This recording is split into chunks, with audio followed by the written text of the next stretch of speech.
You're now listening to the Pitchside Peregrines Podcast, your home for all things Athletic Club Boise.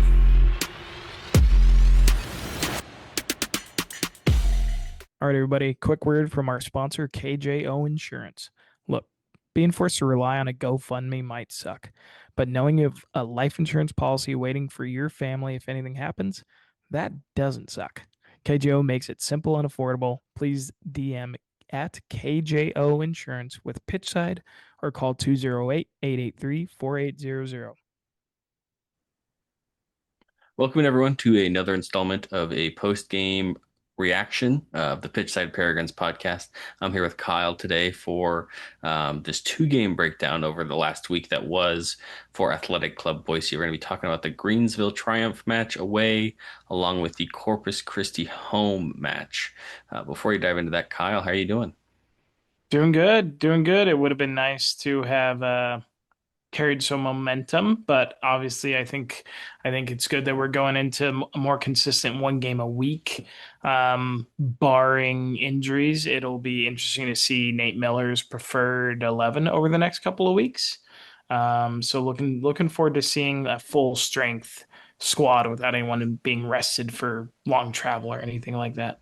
Yeah, I think this was the last week of hell, if we call it that, where it's 3 games in a 7-day span, especially it being 2 on the East Coast and 1 back home, ending with Corpus Christi. So I would say if you told me going into that, we get 4 points out of it, I wouldn't have been thrilled. But that's the place we're at after some technical difficulties getting from New York to Greensville, which we will chat about here in a second. But I guess diving into the Greensville Triumph game, as we mentioned in the Scouting Our Prey episode, this had the writing on the wall of a trap game. We didn't want to believe it. We didn't want to play any notions into it. But you did call that, didn't you? I did. I said it many times. It was the title of the episode was, is this a trap game? Definitely maybe spoke it too much into existence because unfortunately AC Boise did fall into the dirty trap that was the Greensville Triumph. I don't remember the exact stat, but in the broadcast they mentioned that Greensville hadn't scored a goal, I think, in over 300 minutes of action.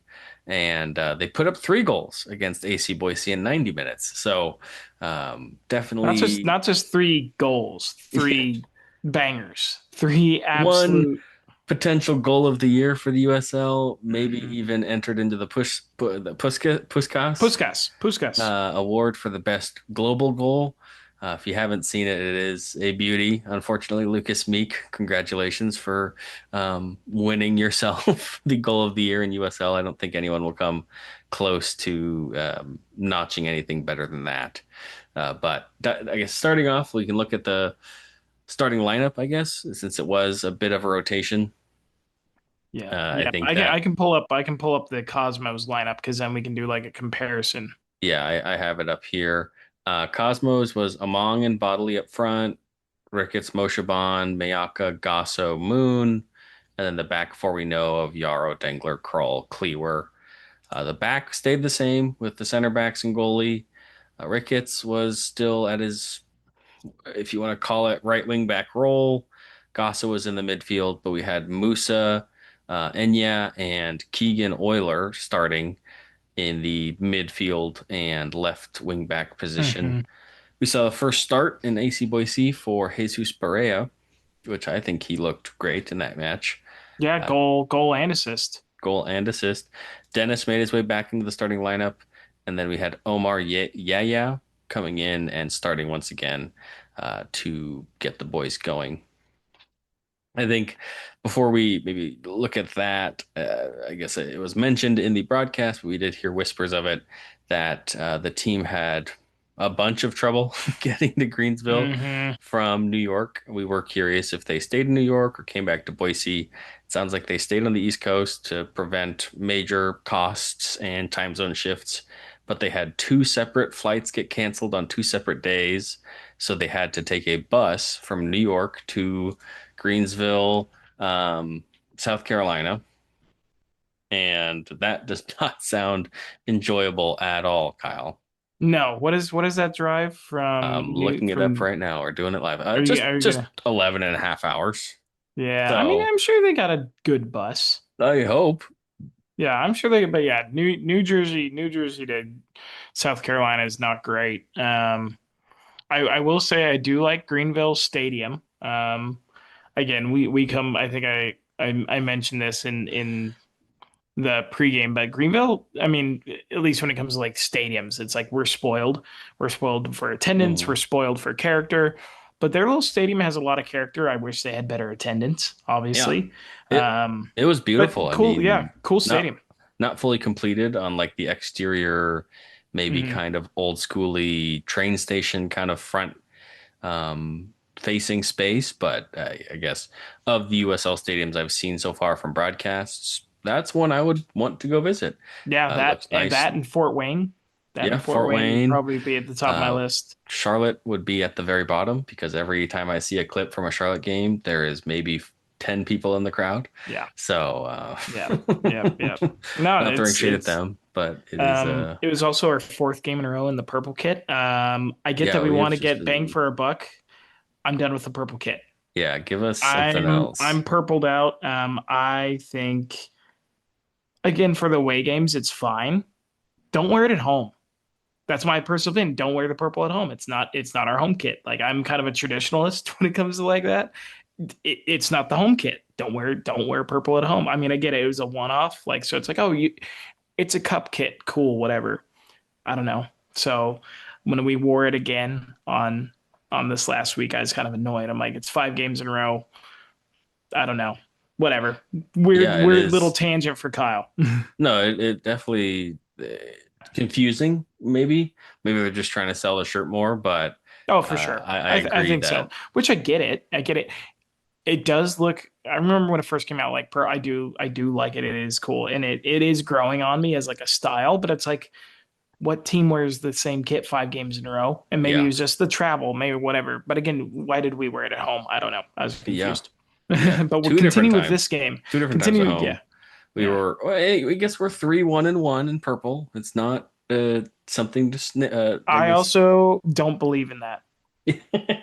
I'm like the least. I am unsuperstitious to the point of superstition. Yes, you Like have. yeah, I think I've talked to you about that like baseball. Like I stepped on the lines. I would do all the things just to like yeah, it became to the point where I was superstitious about being unsuperstitious. So Yeah.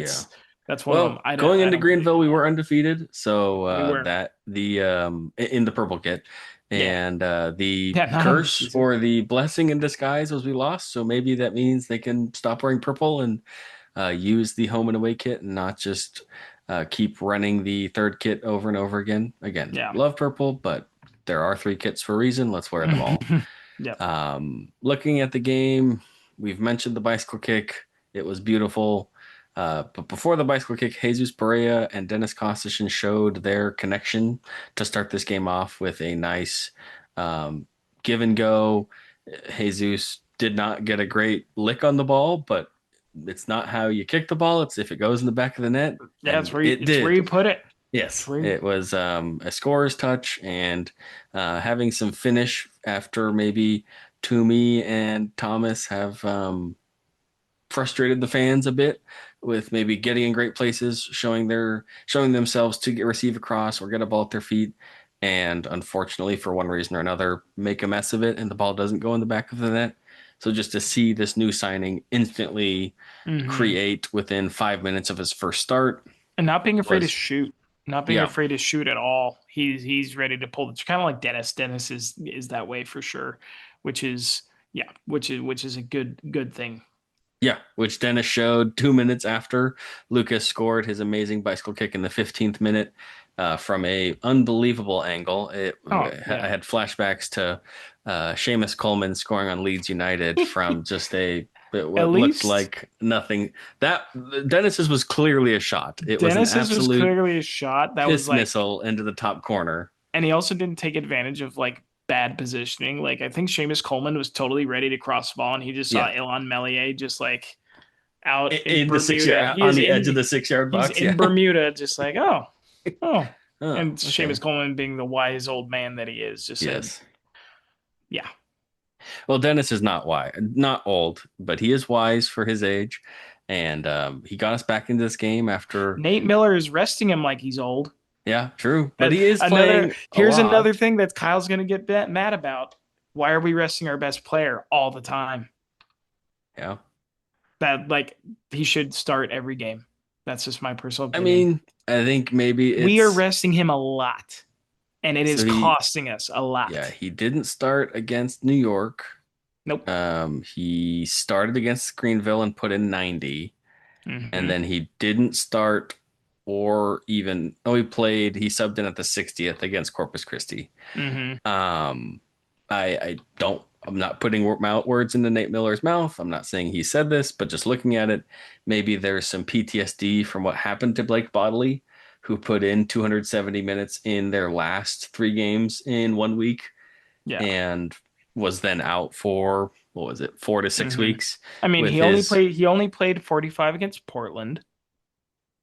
yeah, and then He played he played what? 90 against Sacramento. It's just, and I get it. He runs himself into the ground. He does. He runs himself into the ground for this team. He just flat out, yeah, he runs.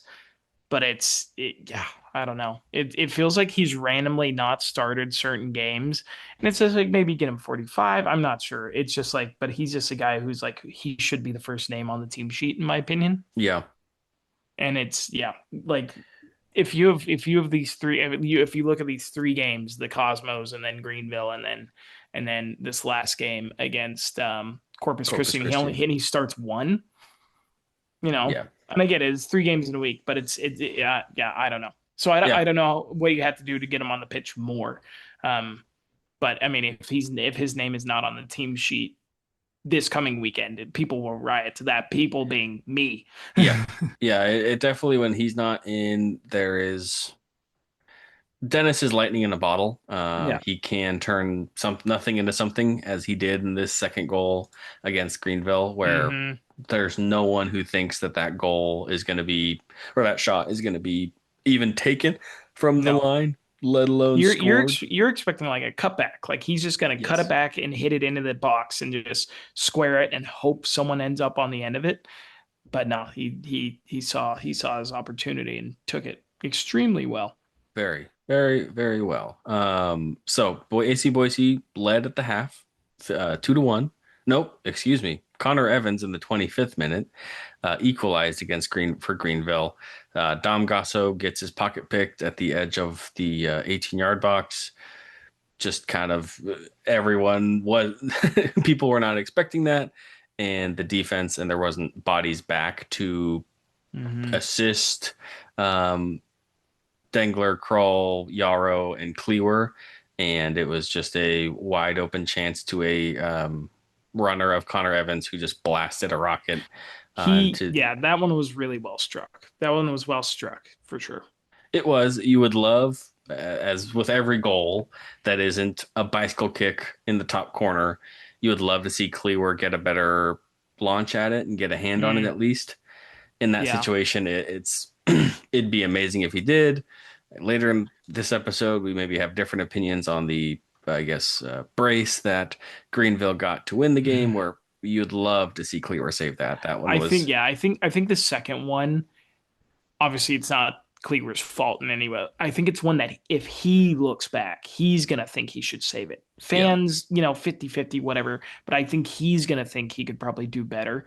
Um, but again, he hit it hard. He hit it hard. It bounced. It was definitely a well hit shot. So I don't necessarily think he should have saved that one per se. But yeah, gut play, especially the mistake from Dom. Also because Dom, honestly, he's had a phenomenal season in my opinion, especially for someone who doesn't start every game. For someone, yeah, he comes off the bench every game, but he's really good on the ball. He's really good on the ball. For so to see him make a mistake like that is something not expected. Not expected for sure. So just unfortunate, but I think it also just, at least in my opinion, I don't know if you felt the same way, but it was just one of those moments in a game where after our two goals in the first half, it's like we felt so flat, hmm, extremely flat. And so, and just slow on the ball. And again, you can attribute, there are many reasons for why that may have been. That can't be an excuse. You can have a bunch of reasons for something, but it can't be your excuse for it. So, yeah, just unfortunately getting caught on the ball, it happens. But I just wouldn't have expected it from Dom because and again, I doubt he makes a mistake again this season. Yeah. Yeah, he will definitely learn from it and hopefully not lose the ball that close to goal when there aren't bodies. Well, when there are bodies committed forward and you're kind of in a no man's land. I had flashbacks to Union Omaha away where it was like Philip lost the ball in midfield, or was that AV Alta? One of them when Musa and Philip It's maybe weren't happened. It's always happened more numerous often than times this not, season. Yeah. where there is a counterattack and there is no one in sight. You have a center back line and a goalie and maybe one other player, but there is not a soul to assist besides that. So heading into half, 1-1 or 2-2, excuse me. Wow, I am on a roll. Out of half, it was Greensville had some time in aggression. Boise had small moments, but as Kyle mentioned, it was very much Greenville's half. At least the first half of the second half, if that makes any sense to our listeners. Up until about maybe the 75th, 80th minute, it was the Greenville Triumph show, which they got paid with a goal by Azad Liad, who we mentioned in the scouting report. Insurance premiums suck, but your coverage doesn't have to. KJO Insurance is local. They know Idaho, and they'll make sure you're not getting ripped off. It's really easy. DM at KJO Insurance on Instagram with keyword pitchside or call 208 883 4800. Tell them the podcast sent you. You'll be covered. Now, back to today's episode. Yep. Just And yeah. normal. It feels like, again, an AC Boise type goal where it was normal progression, nothing happened, and then out of nowhere, someone shoots from just outside the box and catches Jonathan Cleaver. Jonathan Cleaver's momentum going one way and can't react fast enough to go the other way, and just a dribbler into the bottom right corner to seal the game 3-2. Spoiler alert: AC Boise did put in a push in the end of the game, but just nothing was happening to finish the game off. Yep. And Uh, it felt like we definitely like pushed a little bit, but it felt like almost how some teams play against us, where sometimes we'll let teams have possession, but they're not really doing much with it. It just felt like we were throwing stuff at the wall, knowing that wasn't not much was going to come of it. yeah, in the entire second half, Boise had 70% of the possession, but only 4 total shots and 1 on goal in the second half. So not what you'd want to see when you're trying to chase a game, being down for majority of the second half. I guess 30 minutes of the 30 of the 45. Hard to see that when, again, Greenville had 9 shots in the second half and outshot the team 20-10 in the entire game, which for a Nate Miller side who has been on the record saying we just want to get shots in, we win the shot battle. He lost the shot battle today as a team. Again, looking at the advanced analytics of those 20 shots that Greenville took, 9 were off target, while AC Boise had 10 shots and 3 off target. So percentage wise, there were more shots on target for AC Boise, but that's getting maybe too nitpicky to really read into that anymore. Yeah. So a hard game, not a fun result for a team who, again, hadn't scored for 300 minutes. But in their last 2 matches, as Greenville also played this last weekend, drew a 3-3 thriller against the Portland Timbers or Portland Hearts of Pine. Good heavens. I am on newborn sleep. Someone has a newborn. Yes. So to go from 0 goals in 300 minutes to 6 goals in 180, a good turnaround for Greenville, but frustrating for that hot streak to start against an AC Boise side who had not let in more than 1 goal in 4 or 5 games. Last one was Knoxville. Yeah, and good form can only last so long. That's why it's form. It's not, unless you're Madison, apparently, who just can't stop winning.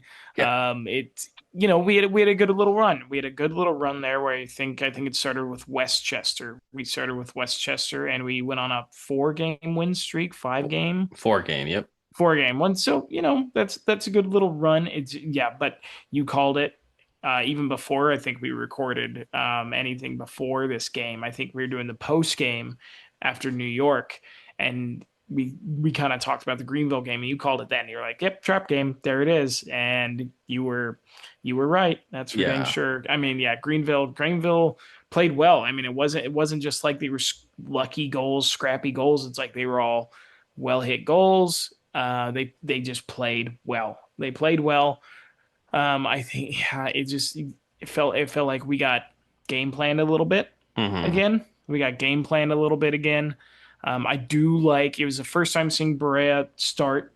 I like what he brings. He brings something a little bit different compared to Thomas, which I do like. And don't get me wrong, Thomas has his time and place for a wrecking ball and for Yeah. chaos. And um, I will say, kind of as we move into the Corpus Christi game, it was interesting to see Berea more play on the wing, almost like he kind of functioned as Dennis does, but from the left and then cutting in and inverting onto his right foot. Um, I, I, which is fine.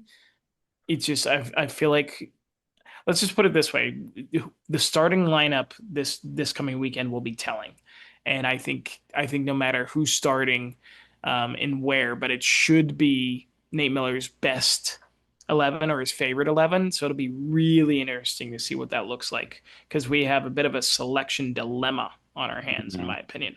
Yeah, and Um, I think this Corpus Christi match was maybe a glimpse into what Nate Miller could see as the strongest 11, mhm. given the lunch pail award winner of myself of Jonathan Ricketts. Yes, in our midseason award show. If you haven't seen that, go check it out. Be playing himself into whatever role he needs to be, starting at right center back, and now in pretty much occupying this right wing back role, which is Mhm. pushing Blake into this more winger front man position, which I don't mind. It is effective, but yeah, I think this Corpus Christi side was Nate's first look at what maybe the strongest 11 would be. Mm-hmm. Yep, close to. And I think it's just kind of gonna go down to who's healthy too, because we went during this Corpus Christi game. Excuse me, goodness, it's contagious. We saw Charlie Adams possibly go down with an injury, but we can kind of go into what going into Corpus Christi, what that close to a strongest 11 look like, and so obviously Cleaver starting in net. And then we have the unchanged back three for quite some time of Kroll, Dangler, Yarrow. Um, and then we had the kind of the midfield five or four, we'll call it the midfield four of Moon, Charlie Adams, Philip Mayaka, and Ricketts. And then the front three of Moshuban, Among, and Bodley. Hmm. Um, it, I like when Nick Moon inverts onto his right foot, but Nick Moon, he operates in those tight spaces so well. I almost would have preferred Nick to play kind of where Blake was more internal in the attacking midfield role, and then have Blake stay on the left and just keep whipping in crosses. Because I did.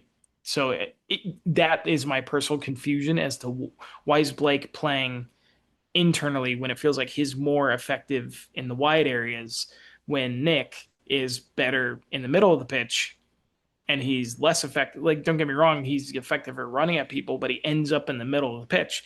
Why not just start him there? If we're going Hmm. to do this and put Blake where he is more effective, which is just hammering crosses into the box and just stretching teams. So I felt like that was, again, I'm not, we're Monday morning quarterbacking, Yeah. but that personal, unprofessional opinion, it feels like that would be what I would do personally because Yeah. it just seems like that's more effective in my opinion. And I think the big decision now is I do think you put Berea, if we're gonna have a strongest 11, I Hmm. think you swap Thomas with Berea. because he's proven even when he came on as a sub, Brea was extremely effective. Yep. And then Dennis has to play. But where does he play and who does he take out of the lineup? And I'm not saying Josh Arrow's done anything wrong. I just support a Boise player. Josh Arrow's on loan. I'm going to support the guy we have here on contract who is committed to Boise long term. And I think you take Yarrow out and you put Jonathan Ricketts in. Hmm. And then if anything, you swap. Blake can play on the right. Nick can play on the left on the wing as a wing Yep. back. And then have And then Toomey, the Dennis, front and three will be Jesus. Toomey, Dennis, Jesus. That's what Yeah. I would do. So not changing much from what Nick or from what Nate did on this last weekend against Corpus Christi, and we should have scored, to Should have say scored a the lot. least. Yeah, No. it was just a classic. Again, we have one game sample size, so I'm not speaking in confidence, but it seems like Toomey and Thomas are almost a package deal where they play really well off of each other. Mm. But they also, when they're both on the pitch, you have two people who at times can really frustrate you and not creating chances. And that was Toomey in this match where he had a opportunity, I think in the 25th minute, a nice cross from Blake Bodley working off of Nick Moon on the left. Crossed it in, and I don't know if Toomey was just he saw the bicycle kick that happened on Wednesday against Greenville and wanted to try one out for himself, but He wanted um, redemption. yeah, He wanted vindication. yeah, he wanted to show that he can do it too, and unfortunately, he did not. Would have again. We're not playing new matches; we're just watching them. Would have loved to just see you get your head on that and tap it in. But that's life in this match where there weren't many opportunities. I guess many big chances dictated in analytics, and especially when you're playing against felt like the second coming of just Tim a Howard. Tim yeah, Tim Howard versus Howard, Belgium. Yeah, that an insanely hot goalkeeper in performance, not in appearance. Uh, was it if John James Talbot? Talbot James Talbot. If James Talbot, I'm so sorry, Jonathan Cleaver, but if James Talbot wants to come up to Boise next season, I feel like you have to take him with open arms because I mean he's a monster. There's a reason he played in Europe for as long as he did. So I mean he played in Europe for a long time. We weren't at the game, but on the TV you could hear our fans like counting down because he Yeah, was time wasting and he got a yellow card for time wasting. But that's just part of the game. That's on the referee. yeah, James Talbot's going to take all the chances that he can, but holy smokes. I mean, so he saved just in this game alone, the expected XG against for us, we had our XG was 2.56. So he saved 2.56 goals. So he was expected to give up almost 3 goals and he gave up none. So yeah, he's a monster. James Talbot is a freak. yeah. Tip your hat to him. In his last 5 games, his SOFA scores were 8.3 against Charlotte Independence, 7 flat against Chattanooga, 7.1 against Cosmos, 8-1 against Greenville, and 8-7 against Boise. Uh, Definitely seems like he has stolen 3 games away for Corpus Christi and is probably a major part as to why they are successful and moving forward in Mm-hmm. the second half after starting off as the worst team in the USL. Um, it was frustrating. It's always frustrating to play against a goalie that's hot Mm-hmm. and just in flow state, let's call it, where no Yeah. matter what you do, you the ball Yep. is magnetized to his hands and he knows exactly what you're doing before you even know what you're doing. Yeah, absolutely. But I will say Jonathan Cleaver was not outdone per se. Jonathan Yes. Cleaver had himself a very good game as well, a bit of a vindication for him. It was a great performance by Jonathan Cleaver for sure. I think he had 6 saves, not quite to the same quality, which isn't his fault. Like he can only save what's thrown at him, so he can only again save what's shot at you. So he did his job. James Talbot just had a harder job and did his job too. So, hats off to both of them Yeah, it in was all definitely honesty. for a 0-0 draw. I think we were texting about this. It was probably the most entertaining 0-0 draw I've seen in some time. Oh, yeah, absolutely. 40 total shots, 13 total saves, 6 for Boise saves, 7 for Corpus Christi. So again, yeah, we're pumping James Talbot's tires a bit, but Jonathan Cleaver had one less save. Yes, they maybe weren't as high chance saves, but a save's a save in this league. Um, Opposite to the Greensville match, AC Boise over doubled the total shots of Corpus Christi. It was 28-12, but unfortunately, of those 28, 13 were not even on target. So let's just call it half. And then of those 15 shots, 8 of them were blocked. So in reality, we only had 7 shots on target, which those 7 shots were saved. Yep. So And the Irish contingency of Corpus Christi, I think it was Jack Keeney. Yeah, he was blocking everything. Yeah, he was their best central defender, and he kind of was like their Jake Dengler, just blocking everything and saving, yeah, just putting in block constantly. So no, it was Corpus Christi, but they came out to play. Like I kind of expected them to sit back a little bit more and just kind of absorb pressure, but they tried to open the game up, and I think it was Bowen. Was it Blake Bowen for them who kind of took on like the supervillain role for the game? Just yes. like randomly, the dude was like this little mosquito in front of Jake Dengler. It felt like just running, like pressing his buttons all game. And I think Jake Dengler like grabbed, like shoved his head down at the end of the game. Mm-hmm. I'm like, oh, Jake, There no, was definitely, which don't. for how hot-headed Jake Dingler was to start the season, he has been cardless Yeah. from what I remember since he's come back from injury. Mm-hmm. I think one thing that's maybe spoke to the game state a little bit as well is from the 13th to the 21st minute, Corpus Christi got 3 yellow cards for Yep. Talbot for time wasting, Bowen for a foul, and Keeney as well for a foul. So just to know that really 2 of the 10 field players were sitting on a yellow for the entire game as they all played a full match was a bit frustrating to see. Maybe them not put them into more compromising situations and maybe try Mm-hmm. and bait a red card or I just at least attack that player, especially it being I both yeah. center backs for Corpus Christi ended the game on yellows. Yeah, and I think even Keeney, I think he got away with one earlier in the game. I'm not sure if it was him, but I know at least one of the fouls was Jake Keeney. But there was one picture where, the ref is literally standing probably 5 feet from the action. An AC Boise player is having his shirt pulled off of him. Nothing, no yellow, no Yeah, anything. I remember that. Um, um, like bodily getting upended off the ball completely in the middle of the pitch. No yellow there. Again, Keeney, I think it was honestly it was in the first half. It was not long after his first yellow card, but he had another. If he wasn't on one yellow already, it would have been a yellow. But then it seems like the second yellow is always this higher threshold. Um, and I get it. A referee doesn't want to make that big of a decision early in a game. Um, and I think a Corpus Christi fan would have been definitely upset with if that would have been given as a second yellow. But Keeney showed himself to get himself into trouble a little bit with fouls. So yeah, we probably maybe could have done more to run at him, and maybe that would have been a time for someone like Johansson or Omar just to go stretch him and go get him in uncomfortable areas of the pitch where take him on one and try to see if he fouls. So late in the game, it would have been interesting to see that.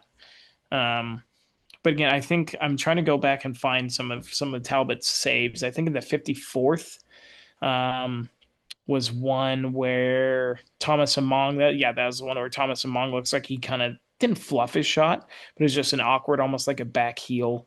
On like the one time Boise goes direct, we are notorious for not hitting long balls at all. Like I think the USL tactics card for AC Boise for percentile for long direct balls were in the 0 percentile. Like we're in last place. So we go long one time and it ends up in a shot, and we just couldn't pull it off.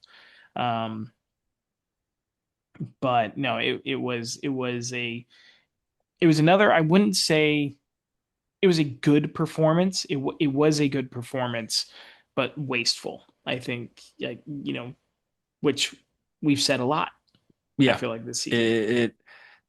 I hate to say, the more I watch this team, the more it reminds me of Leeds, where Leeds, again, if they were the upper hand team playing against a nobody trap game, they fall into a trap game, they fall into the trap 9 times out of 10, or 50% of the time, whatever it is. They come home and they play again, a team they're supposed to beat, and they just get blessed with a goalie who is just stopping everything, or And this cursed has maybe. happened to Boise a couple of times this season, it feels like. And I don't. We can look at the XG and it says 2.56. Again, as Kyle and I were talking off air, that doesn't only factor in the shots on goal. It factors in every shot. So there were 28 shots to bolster the XG rating for AC Boise, and Mhm. I haven't done a deep analytical dive to the shot quality of the shots that we have saved. But just in watching these games, yes, there's one or two big chances, and that reflects in SofaScore where it says AC Boise, of their 28 shots, only one was considered a big chance, which I'm guessing was Toomey's flub in the 25th minute. Mm, That, okay, yes, we're playing hot goalies and they're keeping the ball out, but are we really testing them heavily? mhm. I would not consider AC Boise a set piece, dangerous from set pieces, as I don't think we've scored many from corners, directly from corners, let's call it. Yes, No, a yeah, corner, no. we have scored from a corner that settles and just chaos ensues, and Toomey always just happens to be at the right place at the right time to punch it in. Right. It's not like we're the Arsenals of USL One who have Mhm. who is it? There was a Premier League team who paid a release clause for a set piece coach.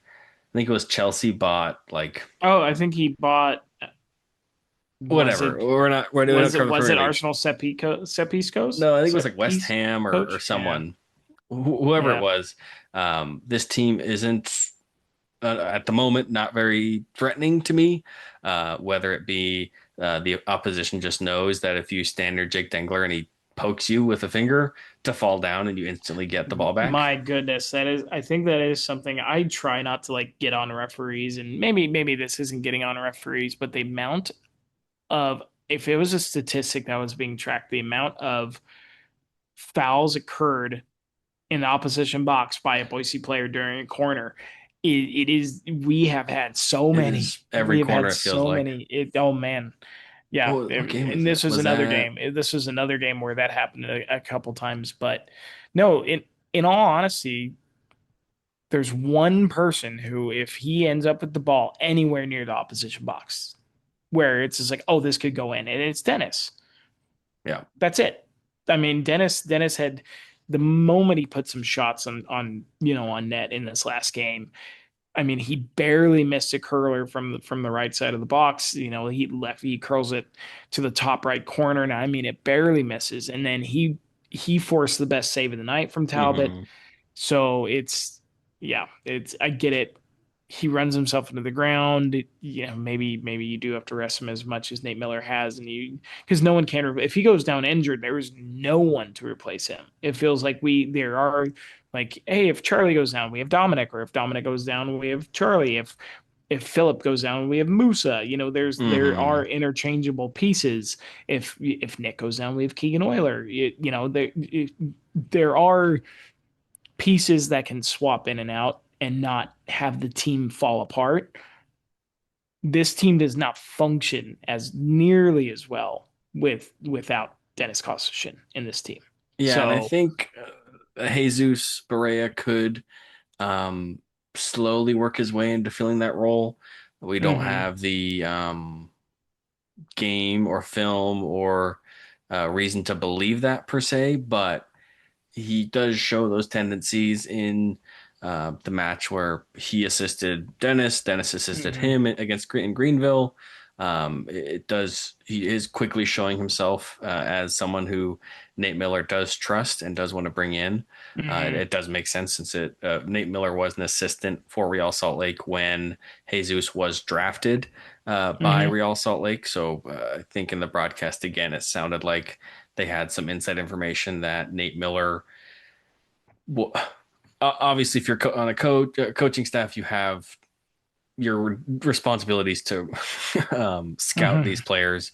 So he knows the individual, at least to some extent, either through scouting or coaching him on the team. So he knows the talent that is there. And I'm interested to see through the second half or back half of the season how it ends for Jesus as. Yep. So far, it's been very exciting. So far, I would much rather see him on the pitch than Thomas or See, but the moment we say that, Thomas is Thomas going to is going score. to score 8 goals and piss people off, which I am here to, Yeah.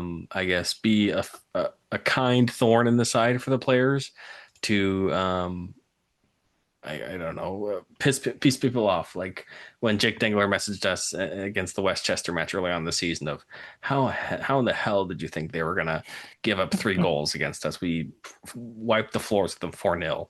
Hmm. We're here to give bulletin board material. I doubt it is bulletin board material, but if we can get some more production out of the front end Oh, and some more yeah. finishing, really. Yeah. And Um, we are the ones who have subjected ourselves to anger from someone, who doesn't like what we're saying. But let's just put it this way, like we're not the only ones saying it. yeah, Like, we read the comments and we read the messages and different things. It's like these opinions are not only ours. Um, yeah, it is but that definitely. is also not to say that we're not. But again, we have to be not careful there. But it's just like we also have to admit that this team is fighting for the badge and this team is fighting for the city. So we're always going to support our players. But it's just the talent. This team has a talent. The talent is there, and so it's this team. What team isn't frustrating from time to time? Mhm. We're not Naples, but we're also not Forward. We're also not Forward Madison. We're also I not mean who that is the who. bounds of the USL atmosphere right now of a Yeah. team who hasn't won a match since May and a team who has an 8 game winning streak. So Yes. The and a team who looked really bad. I mean, Forward Madison, they started they've won 8 in a row, but they were 3-2-4, and just on a really bad run. yeah, So they it shows you how are, quickly things can click. yeah, And I guess teasing Forward Madison, that is our next opponent come this weekend. So that is definitely scary as an AC Boise fan. Of they after took what they us, did to us. yeah, took us out back and did not tap. We did not. They did not stop after we tapped. No, Um, they broke the arm. yes, they broke the arm They and the broke the jaw. arm. And beat our coaching staff's ass as well. Uh, I I've never been more scared of a team or a person dressed in like a a cow. cow. I think Yeah. they're undefeated in the cow outfit. I guess Yeah. the just wrapping up. What's it called? Utterly something. Yeah, It's like utterly Wisconsin or something. utterly Wisconsin. I mean, the kits are jarring. Like they're a little off-putting. Don't get me wrong, I love the gimmick. Like you can't say it's not gimmicky because it Yeah. is. Um, Hey, if they but have superstitions on the cows, keep it coming. Our yeah, one saving grace, just I guess looking forward a little bit to Ford Madison since we have already played them and we have a match. Yes, it was a 5-1 final score, but advanced analytics XG is saying it should have been 2.2 to zero point 0.4. nah, So point four. Yes, we very didn't good. deserve our goal per se, but they didn't deserve 3 more goals. Yeah. They only had one big chance. Like they had 22 shots. We had 5 total shots in that game. Uh, it, yeah, it was a Hmm. massacre. Yeah. And um, looking at the away form. So of their last five away games, they've won two, lost three. So they're not a perfect away team. yeah, well, they started the Well, whole like first half of their season. Their first home yes, match wasn't until like late true, May, true. due to new turf. I want to say going down at their home Hmm. stadium. So they've had a lot of home games, and they've been protecting their home field as every team hopes to do. Yep. So we look forward to seeing what that looks Yeah. like. A quick look at the standings as of today. AC Boise has 20 matches played. They are 9-4-7. Would love to see more draws and less losses. If they were 9-7-4, I'd be far happier. a goal differential of +1, and 31 total points. That currently sits us in sixth. Um, we've said it a handful of times now. As of today, in early August, it is a 9 horse race for 8 spots. hmm Um, it could be 10 if Corpus Christi really picks it up. It could be 11 if Portland Hearts of Pine catch fire. But at the moment, it is really uh, there is a 3 point difference, 6 point difference from fourth to ninth, a 3 point difference from ninth to sixth. Yeah. And there's games in hand everywhere. AC Boise of the playoff teams is tied for the most games played. hmm We have AV Alta right below us at 29 points with 20 games played. We have Chattanooga with 16 games played at 28 points. We have Fort Wayne at 18 games, 27 points. So there's teams Yeah. with 4 games in hand, 2 games in hand. It's still a very funky table. I will say this, that on a points per game basis, Madison is number one. They Yeah, are the best team in the league based on points per game. They're coming in at I think 2.1 or so. I don't have the updated table yeah, they have currently. 17 Um, games, 35 points. So yeah, yeah, 2 point so something. yeah, 2.1 per game. And we're sitting again, we're still in that seventh, eighth range at like 1.5, 1.6 points per game. Um, so we are a playoff team based on Hmm. form, not points per game form, but Madison is The yeah, cream of the crop. they're doing extremely, extremely well. Which I will say, I'm looking at the away table. We're better away from home than I thought. We're seventh in the Huh. away table, which Yeah. I'm quite surprised. Yeah, we're in seventh in the away form table, so not as bad as as I thought. And But we're also fifth some in the teams, home. yeah, some teams. But I will say some teams. What is this? I mean, New York Cosmos have no points on the road.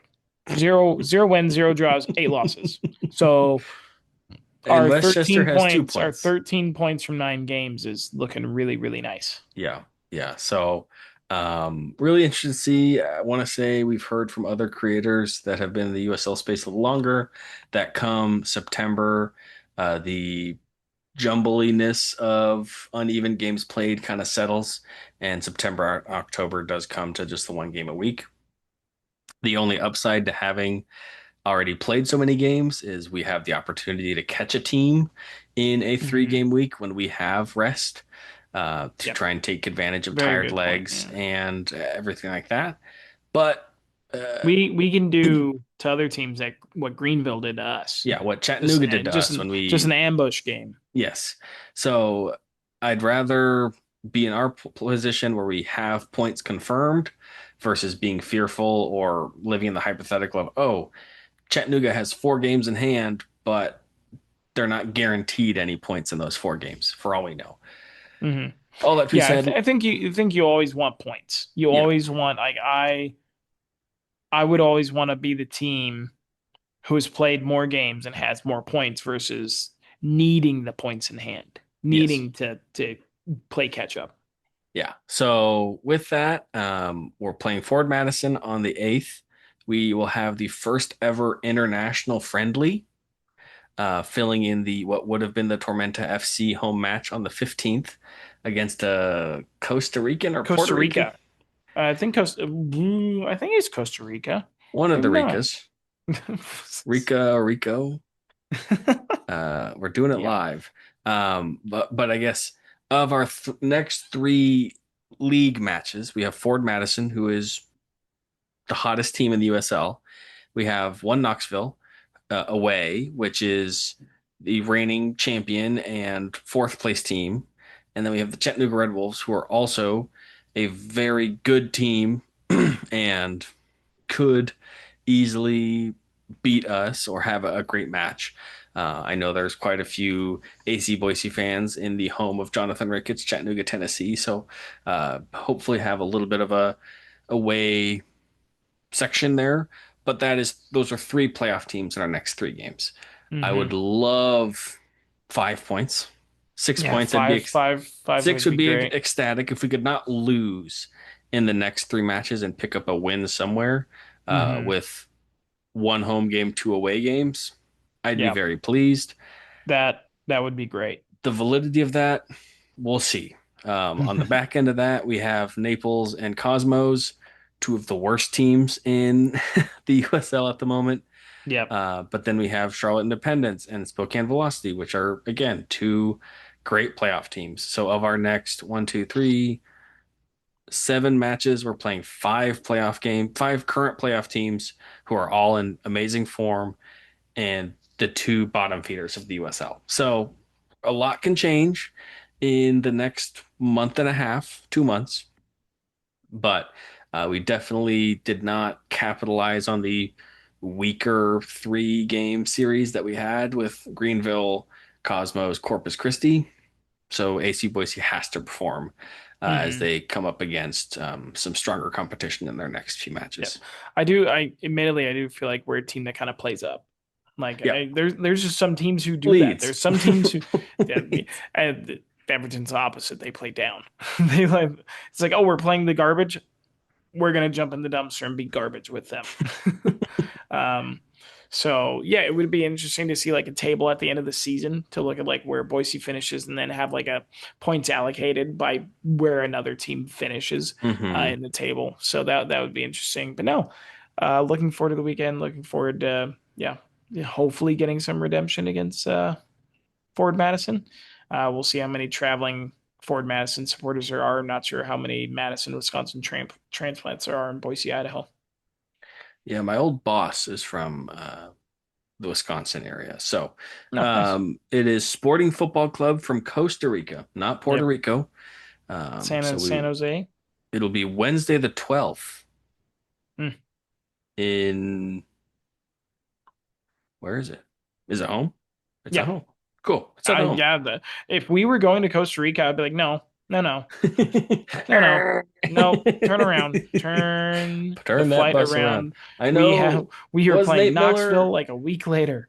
was Nate Miller in Costa Rica in the preseason, or was he in Puerto Rico? I remember hearing from the morning kick around that they had some info that he was in one of those places scouting I players. forget. One of them. So maybe this is where got that connection. He was scouting some players in Yeah. that part of the world.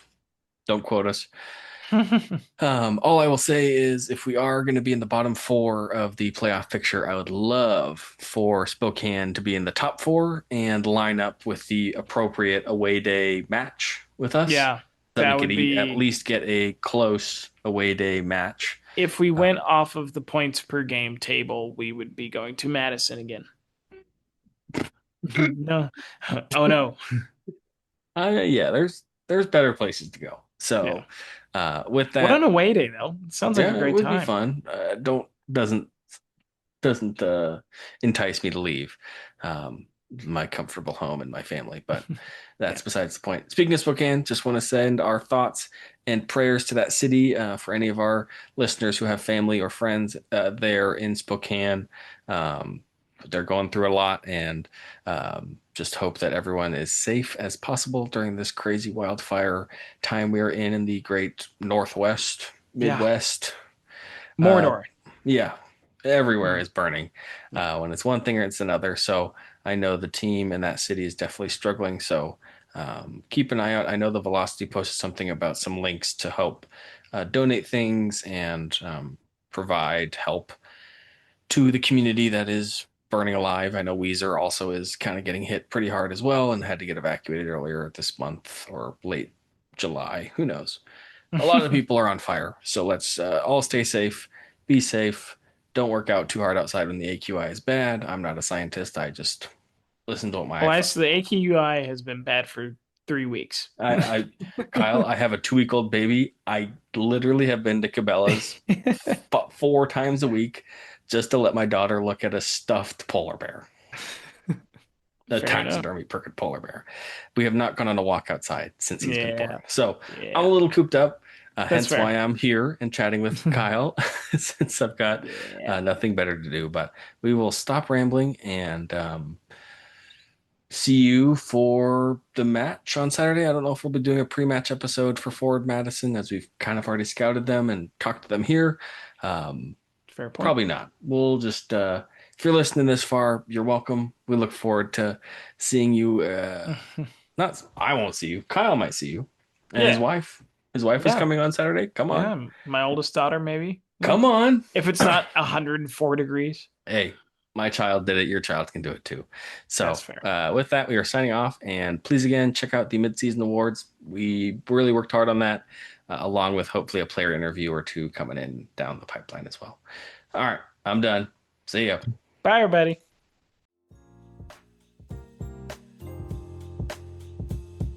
That's all for today's episode. If you enjoy the show, make sure to like, comment, share with a friend, and make sure you're following the show wherever you listen. Don't forget to follow us on Instagram, Twitter, and YouTube for all updates and future content to come. If you want to help support the pod and get access to exclusive content, early episodes, and bonus perks, head over and check out our Patreon. It truly helps us keep this thing growing. Thanks again for listening. Thanks for being part of the community, and we'll catch you in the next one.